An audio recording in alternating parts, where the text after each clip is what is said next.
So thank you, John. So thank you, Bhumika. Hello, everyone.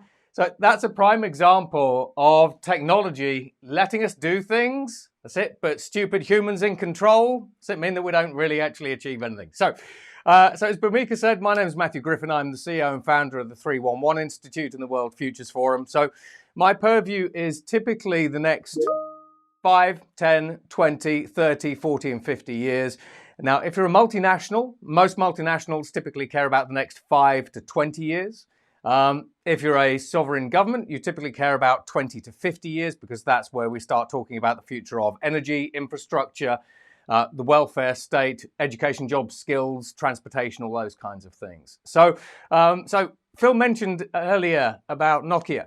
Now, I actually work with Huawei and Samsung, so I work with their consumer divisions, and they're actually a prime example of two organizations who've learned from past mistakes, and they don't want to repeat those mistakes in the future. So just to sort of bring this to the front, when we have a look at, for example, Huawei now spend $15 billion a year. They have over 250 futurists who are scanning absolutely everything, every technology, every breakthrough innovation, every peer-reviewed paper to try to predict the future and then to try to assess it and build it. And obviously we've seen Huawei themselves go through a huge amount of disruption. Now, in their particular case, their CEO built a unit under the CRI division called 2012.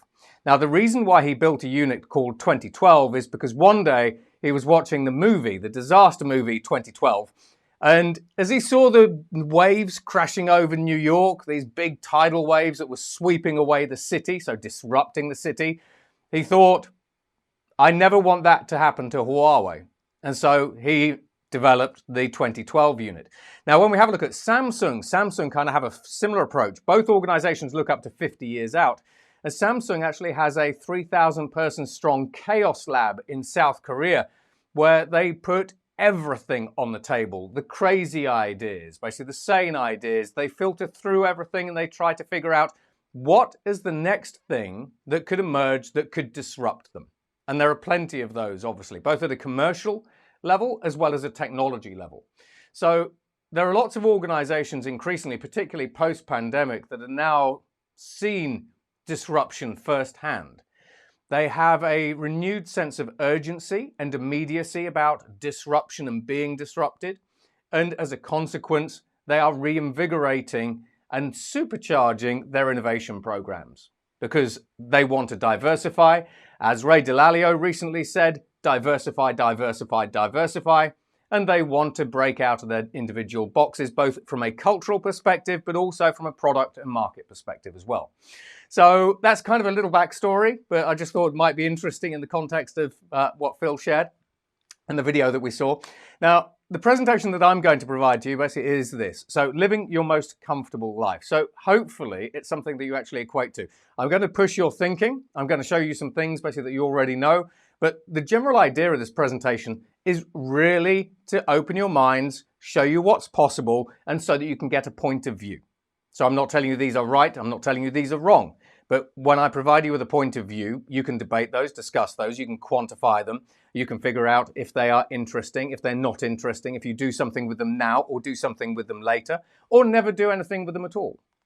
So when we have a look at the vast majority of organizations, particularly when we start having a look at the future, organizations care about three things. They care about the what. What is the problem that either our competition are solving? So the yellow text is the external factor. So that's what your competitors are thinking. Or from an internal perspective, which is the green text, what is the problem we are solving? So for example, if we look at the Nokia example, you could actually argue that they didn't really grasp what problem the original 3G iPhone was actually solving. Because it was bringing a computer to you. It was giving you access to a whole variety of different on-demand worlds and services and things in a way that previous 1G and 2G smartphones, or phones, dumb phones, couldn't. So what is the problem that your competitors are solving? What is the problem that you are looking to solve? Now, this requires culture. So you have to have a culture that looks for these problems in the first place, which is something that we're doing today. You have to explore, because inevitably a lot of the problems that we are trying to solve might not necessarily come from your own industry. An industry that's adjacent to yours might have seen a problem that applies to your own consumer base, but not necessarily to your world at that point in time. And then purpose. So this is very much the reason you exist. So the problem that you are trying to solve is the reason you exist. That then drives thinking, investment, go-to-market strategy, product development, your innovation and strategy agendas and visions and all that sort of stuff. The next thing that we care about is how. So we've identified the problem worth solving that consumers will pay money to you to solve. How do we solve it? Now, in this particular case, from an external perspective, again, you're asking, how are our competitors going to solve this problem? And who's going to solve the problem? So, for example, do you really think that Volkswagen 10 years ago, on the one hand, saw self-driving cars coming along? Generally, no. Now, how will it be solved? Well, if they had seen that problem, they could have said, well, we could use a variety of different technologies to create a car that drives themselves. That's one part of the jigsaw puzzle. But do you ever think that they would have said, and the people who are solving this problem is Google? Google were the world's first company in 2006 under DARPA with a self-driving car. It was quite bad, but nevertheless, it was the world's first self-driving car. So when we talk about the who, we aren't necessarily talking about competitors that you are familiar with. And again, trying to address this particular question comes down to exploration, innovation, research and development, and all these kinds of things. The next thing that we care about as a business is, okay, we have a problem worth solving. We know who is solving it and we know how to solve it ourselves, perhaps. When is that new solution going to affect our market and our business? And this, basically from a predictions perspective, is incredibly difficult, because when we come to the when, we have to think about liability. So for example, when we actually have a look at the lot of the tide grid storage that we see now emerging on walls, so things like Tesla Powerwalls, one of the things that one of the UK's largest energy company is thinking about, which is delaying them from rolling out their own versions of Powerwalls, is what happens if a lithium-ion battery in someone's house catches fire? Now, on the one hand, statistically, it would be insignificant, but from a brand perspective, it could be catastrophic. You can imagine the headlines. Major UK energy firms' Powerwall system burns family home down. So we care about the reliability of those products, the accessibility and the affordability of those products, the design of those products, the usability of those products. We care about things like liability. So for example, if the insurers don't insure it, then you can't use it. We care about regulators, because if the regulators say that you can't use it, or you can't sell it, depending on whether you're consumer or whether you're the business, then you can't use it or sell it. And then we have the network effect. Then we have the culture effect. And I'll talk about that in a moment. But from a culture effect, let's say, for example, I put a fully self-driving car outside your offices today, and I said, it's free if you can get in it and drive it off somewhere. If you fundamentally don't want to get into it because you don't like it, this kind of culture effect, self-driving cars aren't for me, you're not going to get into it.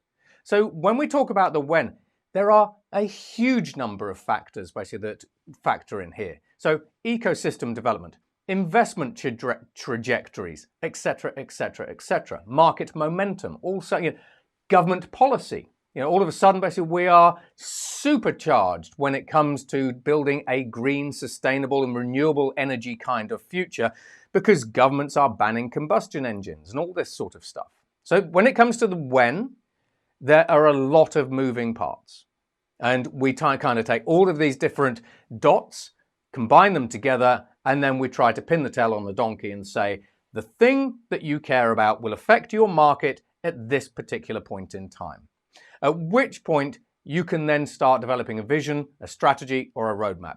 And just to give you an example, RSA, the insurance company, when we start talking about the future of self-driving cars, a third of their business comes from GI, which is car insurance. They were forecasting that self-driving cars would emerge in 2035. At that point, they're about a decade too late, if not 15 years too late. So the when matters. Now, increasingly, the world is becoming digital. Everyone is becoming connected. This is no secret.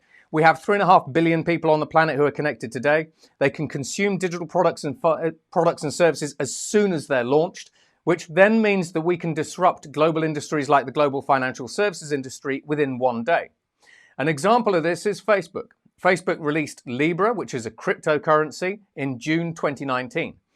Had the governments regulated it, bear in mind that when the regulators said no, then, to quote the chairman of the People's Bank of China, the chairman of the Federal Reserve, the chairman of the Bank of England, and the chairman of the European Central Bank, by midday, Facebook's cryptocurrency could have disrupted the global financial services industry and undermined the state's control of money. So when we actually have a look at companies that provide predominantly digital products and services, we can increasingly adopt those very fast, at scale, and very quickly. And that's a threat depending on where you sit in the ecosystem, or it's an opportunity. Now, a lot of people say this: digital is a once-in-a-generation shift. When again we have a look at different organizations around the world, JP Morgan, for example, is spending $13 billion a year becoming a digital bank because they see the gains as being so significant. And they're not the only ones. Yeah, when we have a look at the world's largest organizations now, it's no coincidence that they are digital by design. However, one thing that is generally lost on a lot of people is that once you become a digital organization, digital itself erodes all of the boundaries that existed between previously distinct industries. Now, giving you an example here, if you go into a bank, a retailer, a car manufacturer, an automotive dealership, and you say, what industry are you in? The bank will say, stupid, we're in the financial services industry. We provide mortgages, loans, savings. If you speak to a retailer, they will also call you stupid and say, well, we are in the selling things business. You go to a car dealership, they will say, we are in the selling cars business or making cars business. When you go and ask that exact same question to Facebook, Alibaba, Tencent, Apple, Google, etc., etc., etc., and say, what industry are you guys in? They look at you rather quizzically and say, all of them, because they are digital by default, which means that Amazon can use its digital platforms, create a multi-sided platform, and all of a sudden, one day they're selling products and services. The next day they're selling entertainment. The next they're selling financial services. The next they're selling logistical services, and so on and so on and so on. So this is both a threat because increasingly all competitors in adjacent industries can become into your industry. But it's also an opportunity because it allows you and your industry to break into other people's industries. And we're going to have some examples of that a little bit later. Now, I'm going to have a sort of quick conversation with you about passive homes. And this is to drive home the particular point. So when we have a look at passive homes, if you wanted to create a passive home, it costs about 5% more to build a passive home than a traditional home. If you want to retrofit a 3-bed semi-detached home in the UK and you want it to become passive, typically it costs about £40,000. So the vast majority of people are not going to spend that amount of money retrofitting their old houses because unless they're either environmental activists or they are very, very passionate about the environment. So when we have a look at this, passive homes kind of make sense basically from a monetary perspective and an environmental perspective. They are 75% energy efficient, or they are 75% more energy efficient than a traditional house. However, so what we have is the problem to solve. We want to create an energy efficient home because I want to reduce my electricity bills, I want to benefit the environment and all these kinds of things. We have the how. We can use a variety of different technologies from heat pumps, triple glazing and everything else to create that passive home. But now we come to the when will passive homes become the main market opportunity for, say, yourselves or other people within the industry, say the construction industry. Today, there are only 30,000 passive homes in all of Europe and only 1,600 that are actually certified. It's a very, very, very slow-moving market. So unless we see significant government policy changes coming through, and there was talk of this in 2018 with the European Union, we're not really going to see passive homes even on every street, maybe not even in every city or village or town, let alone anything else. So this is the when will passive homes affect our market. This is all that dot joining. Now, when we have a look at self-heated buildings, again, we actually have the technology to move heat from one part of a building or a structure or the grounds, basically into the building, and so we can balance the building's heat. But there's only one of these in the whole of Europe. And the one of these that there is in Europe is highly questionable. In fact, a lot of people are actually wondering whether it really counts basically as an eco house at all. However, so that's heating. However, when we actually have a look at some of the newer opportunities, the world is heating up.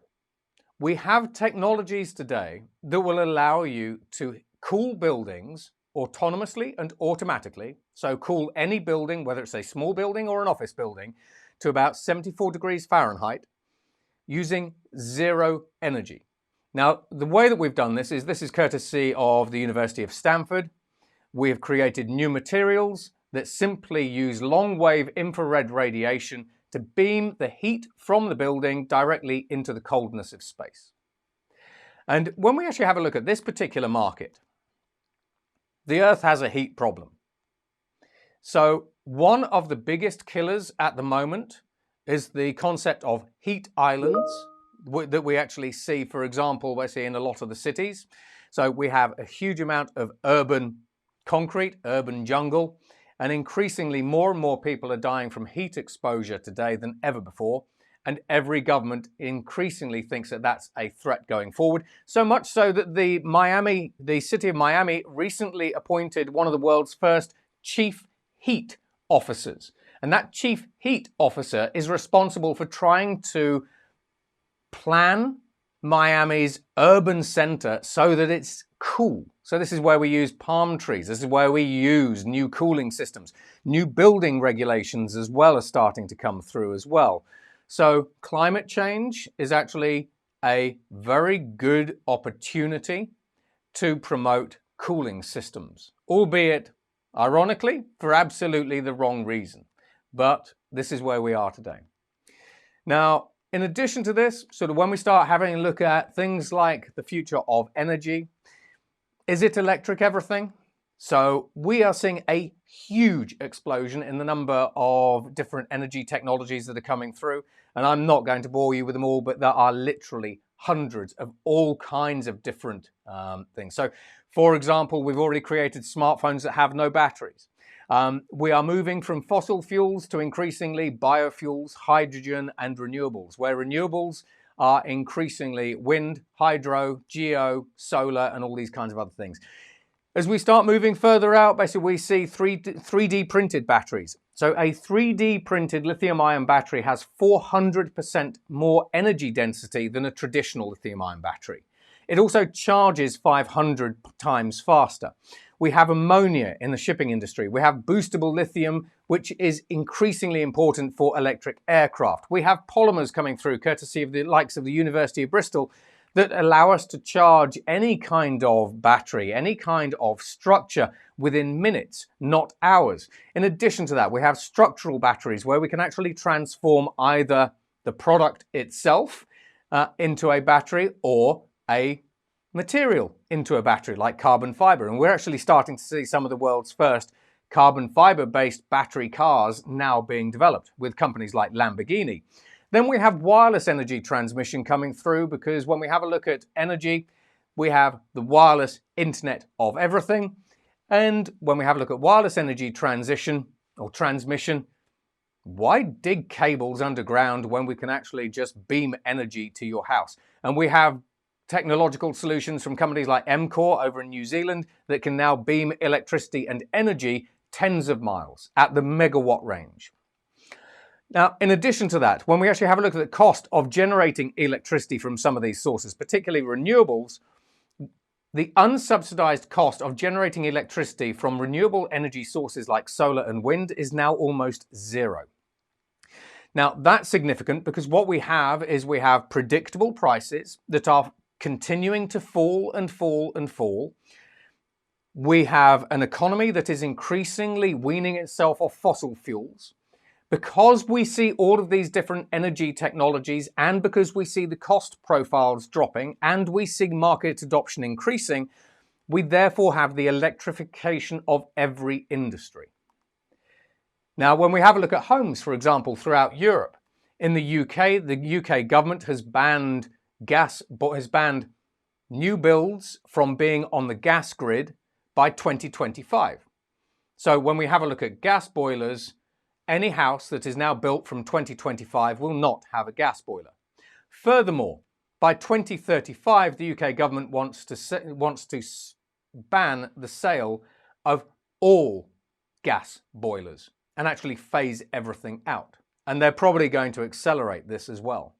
So increasingly, when you have a look at Europe, US not so much, but Europe and the UK, we are weaning domestic houses and domestic housing off of the gas grid. When we have a look at peer-to-peer, I have solar panels basically on my roof. They can charge my house, charge my lithium-ion batteries, and then if there's any excess, I can sell it to my neighbor. Or I can sell it to the community, or I can sell it to the grid, and I can make money. Or if you're in Japan, I can just disconnect myself from the grid completely. We have vehicle to grid. So if I have excess electricity in my electric vehicle, I plug my electric vehicle into my house and it charges everything in my house and supplies power to my house. Tied grid storage. Increasingly, we have technologies that allow us to turn concrete and red brick into energy storage devices. So batteries, really. So by putting carbon nanotubes into standard red brick clay, which costs absolutely nothing, I can create a brick that is a literal battery. So now I can create buildings that are giant batteries. And as they charge, they power the building.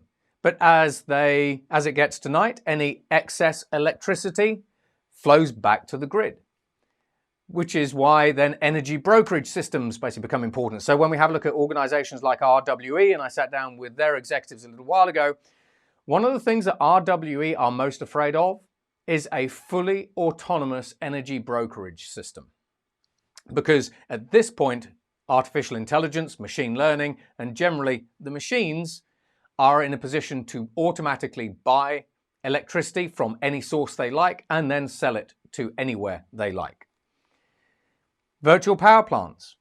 If I have a huge number of different microgrids, or I've got a huge variety of solar panels, wind turbines, any kind of energy generation device, I can tie all of those disparate renewable energy generation technologies, like lots of solar panels, together.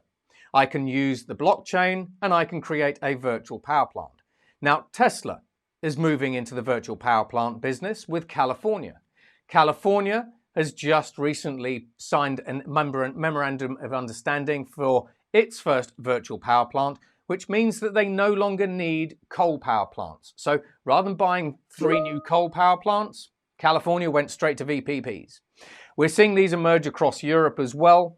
So virtual power plants basically are simply aggregating together lots of renewable energy generation technologies under a digital roof and then selling it, or distributing it to be more accurate.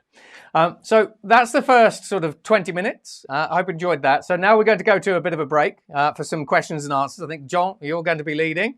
So there we go. Over to you, John.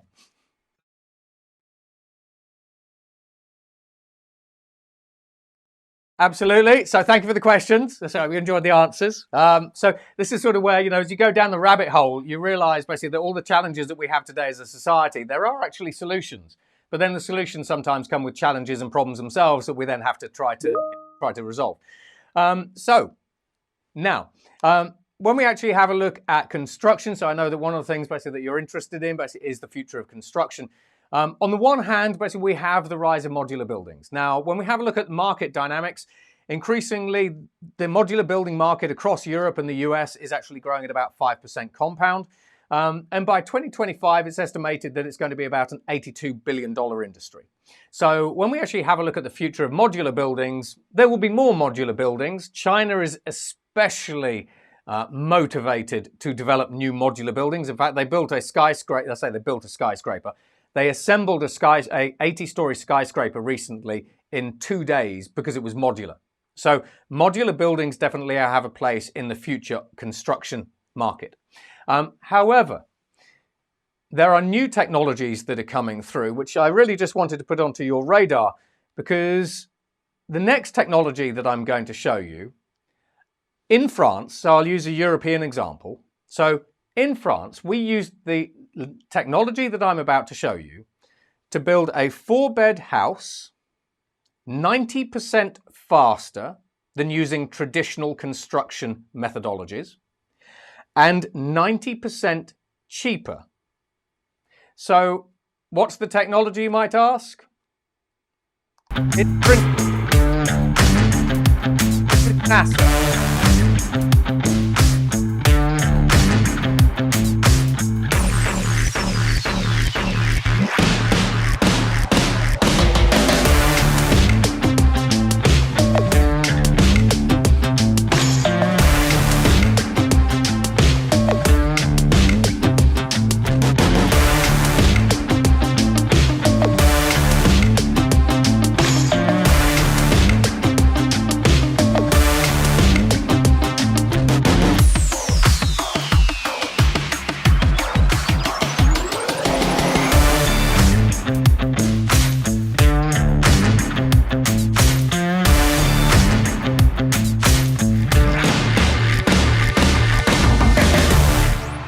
Now, there's a couple of things you should know about 3D printed buildings. Firstly, the ecosystem is accelerating quickly, albeit from a low base, and it's increasing from a low base at a global level.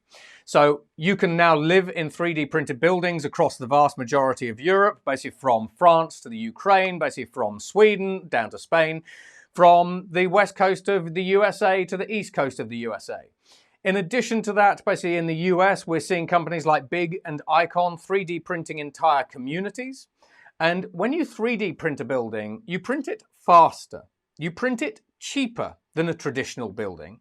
In Dubai, they want 20% of all new buildings to be built in this way by 2030. They're increasing their goals 2% every year to actually hit that target. And they've been doing that for a while. But from a heating and cooling perspective, the thing that you might find interesting is that you can use almost any material. So you can build these buildings out of lavacrete, which is a type of concrete, which is actually carbon negative because it soaks up carbon dioxide. But bearing in mind that really, when we have a look at these 3D printing robots, it's like a nozzle. It just pumps the material out of the nozzle, a little bit like when you make a cake. You know, you have these icing bags. You can use almost any material. So we've got buildings that are being built out of plastic, out of clay, out of all kinds of different things. So you could use a type of material that is incredibly thermal efficient. If I use something like an aerogel materials are 99% lighter than traditional steel, but they are 300 times stronger than steel. But they are an amazing insulator. So for example, an aerogel material, if I was wearing an aerogel material from a company like Oros, you could blow liquid nitrogen at me and I'd be snug and warm. So when we talk about 3D printed buildings, on the one hand, they can change how we heat and cool them because we can build them out of new materials, but we can also build them in new ways. So there's a sort of conversation point there. Now, when we have a look at the future of comfort, today we have smart homes. You know, we have smart homes, smart offices, and smart cities increasingly, basically where there are lots of sensors all around us, And these things basically monitor our environment, basically they adjust our heating and cooling as appropriate, as well as our lights and all that sort of stuff. These things are increasingly autonomous and self-optimizing. If you have a look at platforms like some of the Google products, all you have is an artificial intelligence algorithm that is learning your patterns of behavior. It knows when you're in, when you're out, it knows the type of comfort that you like, and it sets the house to that automatically. Now, when we start having a look at some of the complementary markets, at the moment, it's my understanding that you are predominantly B2B rather than B2C. But when you start digitizing your business and when you start creating a multi-sided platform, all of a sudden you can go from B2B to B2C. Now, moving from B2B to B2C means that you need a different approach to customer service, product development, product support, user interface and design. You increasingly need to become a software company rather than a hardware company, for example. You end up having a look at new partners, new go-to-market models, new ecosystems, all kinds of different things. So even though basically we're sort of taking 6 letters here, the business model change that you enact basically between these two is vastly different. Now, I'll give you an example here. One of the organisations that I work with basically is the UK's largest energy organisation. They supply gas and electricity to homes like the one that I'm standing in at the moment. And when the proposal was first taken to their CEO that they should move into the B2C market with smart homes, the CEO said, "That's ridiculous. We sell gas and electricity. Go away." The executives within the organization then started getting some money together. They started building some connected home products. And those products, when they took them to the CEO said, "Why are you wasting my time? There's not a market here." After about a year, but he said, "Look, I'll tell you what, I'll indulge you. You can go off and you can go and do some things and let's see what you can make out of this thing." That particular platform is called Hive. And that particular platform now makes millions of dollars basically for Centrica. So moving from B2B to B2C is actually also good business sense today. It also allows you to do some new things because you end up having a relationship with customers as opposed to just your sort of traditional business partners. Now, this sort of takes me to this. Now, at the moment, it's my understanding basically that you are in the comfort industry. However, isn't comfort a feeling? I can be standing here and I could be in a nice, well-lit, warm, cozy environment, but I still might not feel comfortable because comfort is much more than just the environment. Comfort basically is your mental well-being. It's your physical well-being. My ankles hurt because I caught my daughter falling down the stairs about 6 weeks ago and I need an operation. So ironically, that's it. I'm not quite comfortable from a physical perspective. From a financial perspective, are you comfortable? And then from a safety perspective, are you comfortable? Because outside, people could be running around basically with pickaxes and torches. So comfort is a feeling. But when we have a look at the things that contribute to making us feel comfortable, it's a lot more than just the environment. And from a mental health perspective, courtesy of the current pandemic, 1 in 6 people now have mental health issues, according to the World Health Organization and a lot of other mental health charities and trusts around the world. Now, again, it's no secret that we are living in an increasingly connected society where we are connected to each other, where we are connected to other things and other devices around us, and where those devices and things around us are all connected to one another as well. Now, this presents you with an opportunity. So firstly, when we have a look at wearables, a lot of people don't really pay too much attention to the future of sensors. Although ironically, Huawei does. As I sort of mentioned at the start, they look at all sorts of things. Now, today, wearables like the watch that I'm wearing now will take my heart rate. They will monitor my physical activity if I'm running around or walking and all that kind of stuff. They'll monitor my location and that sort of stuff. That's fine. But increasingly, the next generation of smartwatches are going to be able to analyze my biochemistry, my biomechanics. They're going to help me create something called the quantified self. And here's the point of this. So future generations of smartwatches and devices will be able to measure the levels of cortisol in my blood. If I'm at work and I have a high cortisol level, they will figure out that that means that I'm stressed. So when I leave work, the smart devices will know. I get into my car. These devices will know when I get home. But if you have a connected home and the connected home knows that you are stressed, why can't the connected home, when I get to my driveway, automatically set itself up to put me in the right mood? So if it knows that I'm stressed at work, by the time I get home, the lights are turned to pink, my favorite music is playing, there is something on the 3D printer cooking, etc., etc., etc. So here we can use a lot of the sensor data that is going to be coming off of these devices in the future in radically new ways to extend levels of comfort in new ways. In addition to that, we have something called touchless sensing. Now, what I mean by touchless sensing is, again, if I put artificial intelligence into your Wi-Fi router at home, and MIT, courtesy of a startup called Emerald, have done this with 96% accuracy, I can turn the Wi-Fi signal itself into a radar-like device. Now, on the one hand, that gets rid of privacy because I'm not taking a photo of anything. But secondly, what I'm doing is I'm using algorithms, a little bit like a ship's sonar, to figure out where you are in the house, your posture. Are you walking right? So we can actually figure out basically if you are limping and if you haven't taken your medication. In addition to that, with a 96% accuracy, I can assess your emotions and your mood. So for example, if I'm moving around the house and I'm hunched, we can already create a system that sends an intervention and says, stop hunching because you'll end up with a bad back and that's going to make you feel uncomfortable in a couple of years.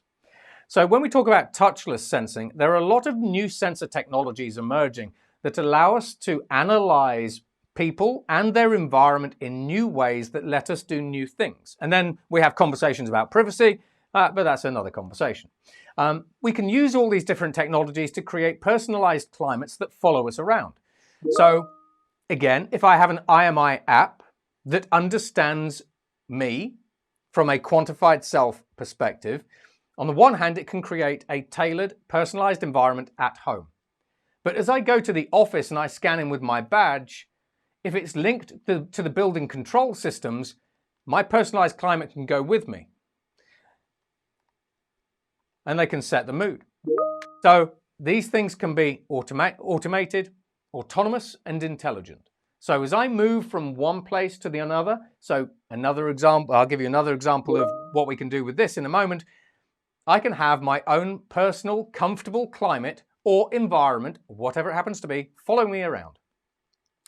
Behavior tracking is just a given basically with all these new technologies, because the more information that we gather about users, user behaviors, the more we can actually predict what they're going to do, when they're going to do it, and the type of environment or level of comfort that they actually might like for that thing.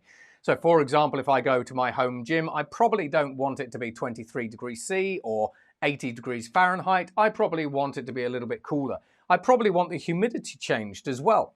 And again, when we look at emotion tracking, you can get a huge amount of information from people's emotions. Posture, gait, health, mental health. Mental health basically is linked to posture. So for example, if we have a look at Facebook, did you know that the way that you hold your phone, the speed that you scroll at, the angle that you hold your phone at, the number of times that you pick it up actually are a fantastic indicator about your mental health state. Because people who are depressed pick the phone up slower, scroll slower, they tend to pick it up less, and all these sorts of things. So when I say the future as it relates to the future of sensors is important, it is. Because there's a lot more that we can glean. There's a lot more information that we can glean from sensors about people's personalities, moods, behaviors, comfort levels, etc., etc., etc. from these things than you might imagine. Humidity as well. Humidity plays an increasingly vital role by seeing how comfortable we feel. I was in Bahrain last week and it was 100% humidity. It was rather uncomfortable. Lighting. Yeah, increasingly when we actually have a look at conditions like SAD. Do you actually have any investments in lighting systems that help improve people's mood? So whether it's near infrared light, long wave infrared light, or just trying to improve people's circadian rhythms via lighting. And there's a company called Helvar in Portugal, basically, that might interest you there, for example, if you don't know them already. Safety, again, I sort of talked about safety, pushing into that comfort feeling. So this is kind of traditional. Now, on the one hand, we can use all of this information that we have and this connected home environment to predict when your individual electrics might catch fire, when your homes might flood. We can predict that people are moving around your building and probably up to no good. So there's lots of, the more information that we have, the better able we can predict safety related events. Energy. Yeah, if you build a connected energy or a connected home system, why can't you become an energy provider? Because if you provide people with a connected home and you provide them with a lithium-ion battery, for example, on the side of their wall, can't you, as IMI, basically become an energy broker?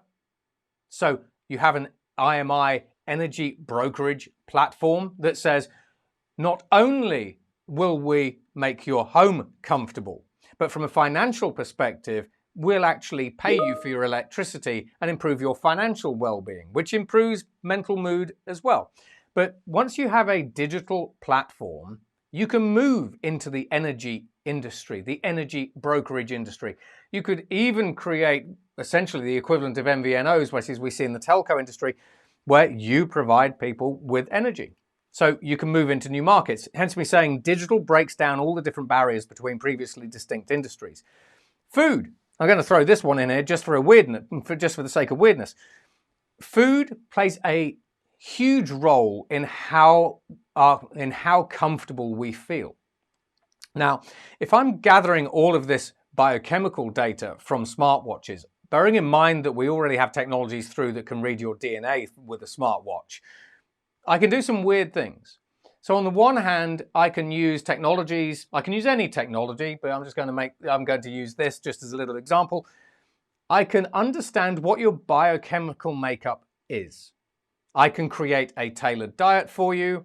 I can then 3D print you food, and I can put that food in the post to you as a subscription service. Now, that one probably sounds a little bit weird, but to Nestle, that is another multi-billion-dollar business out of Japan. So could you, if you are trying to improve people's level of comfort, actually end up providing some form of food and beverage services? You can do this now. You can move seamlessly between different markets and offer different things. Plus, you now have a B2C platform. Insurance. If I have all of this information basically about the individual, about the home, the office, whatever it happens to be, as I mentioned, I can predict when the pipes are going to burst. And if I predict when the pipes are going to burst, I can provide a service because I can send an alert saying, we know that the pipes in your building are about to burst, so we've already sent a qualified plumber to your address. They can get into your home because you've got a Bluetooth lock, if you let us, and they will fix your pipes before they burst and you have to go and claim on your insurance. Now, on the one hand, this means that you could technically move into the general insurance market space, and you could have that kind of service underwritten by companies like RSA, Aviva, and so on and so forth. However, the person that we send to the people's home to fix their plumbing and electrics could actually be one of your engineers or contractors.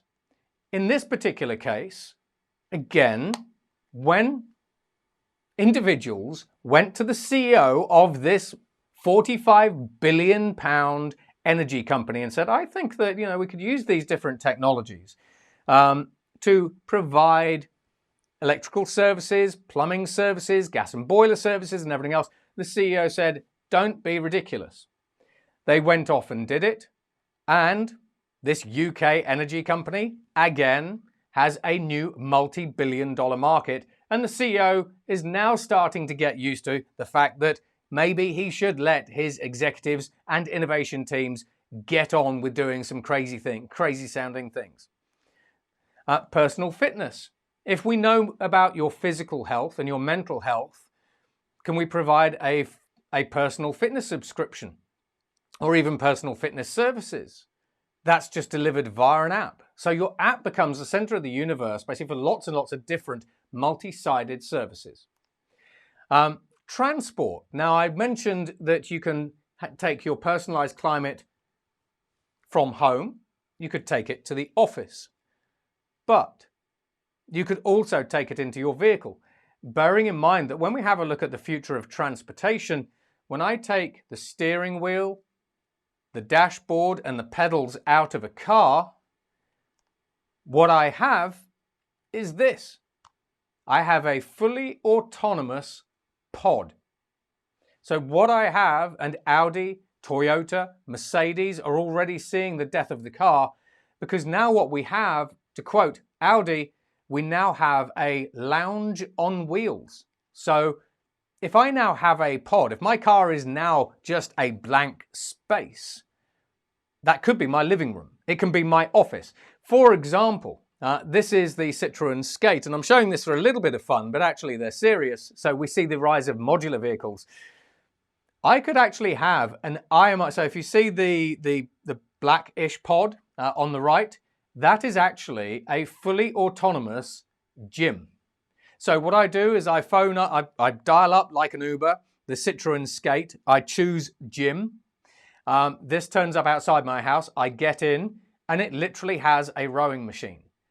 Now, that particular gym needs a climate, as I mentioned earlier.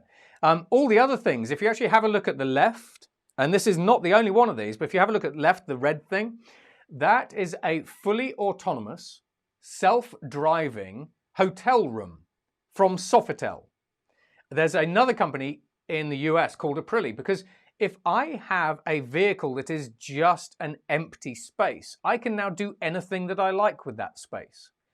And those spaces need climates, they need comfort. In addition to that, using things like artificial intelligence and the camera systems, basically in these particular pods, I can use the camera on your smartphone or the camera in these pods to tell what your blood pressure is.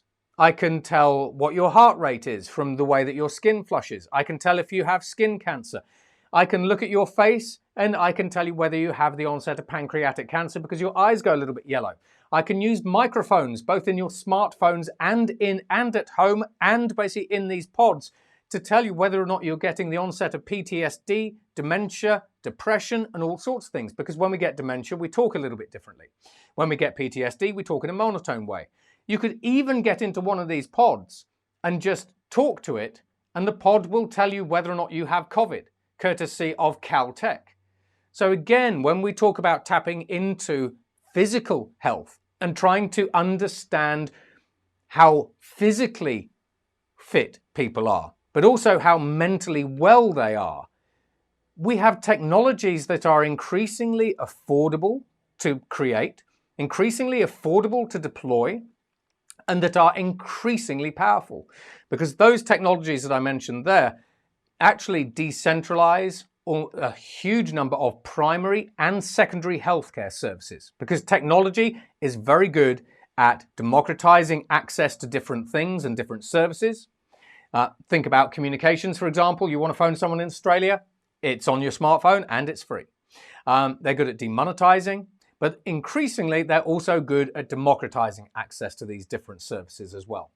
And that's it. So, for example, would you ever create a comfort zone in a Sofitel self-driving hotel room? Before this presentation, you'd have probably said, no, that's stupid. Now, that could actually be a market. So thank you very much, and that's the end of the presentation.